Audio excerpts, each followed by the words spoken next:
अस्सलाम वालेकुम प्यारे बच्चों। चौथी जमात उर्दू की किताब बिस्मिल्लाहिर्रहमानिर्रहीम सबक नंबर 14 हिकायत सादी। आज हम इसकी पढ़ाई करेंगे। अहम अल्फाज शर्मिंदा, हिकायत, एहसान, इख्तियार, इत्तफाक। सबसे पहले हम एहसान के बारे में पढ़ेंगे। एहसान शेख सादी फरमाते हैं कि मैंने देखा कि एक नौजवान अपनी बकरी को लेकर जा रहा था। बकरी के गले में पट्टा और रस्सी थी। बकरी सर झुकाकर इस नौजवान के पीछे चलती जा रही थी।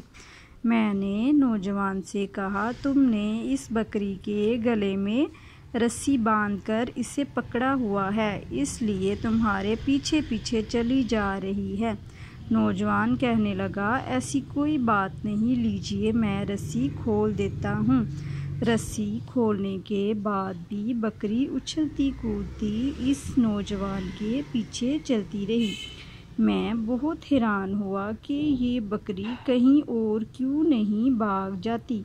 फिर मैंने सोचा कि ये नौजवान इस बकरी को रोज़ दाना और चारा खिलाता है, इसका ख्याल रखता है, इसी वजह से ये बकरी भी इसके पीछे जा रही है।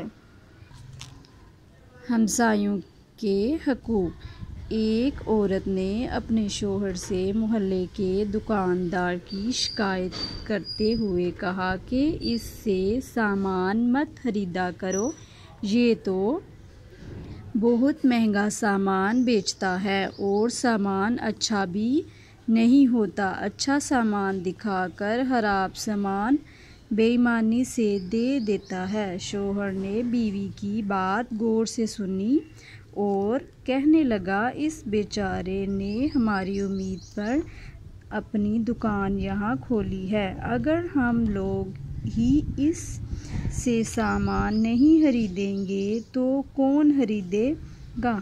इस बेचारे दुकानदार को माफ़ कर दे, हमें नेक लोगों की राह इख्तियार करनी चाहिए। हम इसकी इस्लाह करने की कोशिश करें ताकि वो बेईमानी करने से बच जाए। अगर हम उसकी उम्मीद पूरी करेंगे तो अल्लाह ताला हमारी उम्मीद पूरी करेगा। अल्लाह का शुक्र। शेख सादी कहते हैं कि एक बार मेरे पाँव में जूता नहीं था और नए जूते खरीदने के लिए पैसे भी नहीं थे।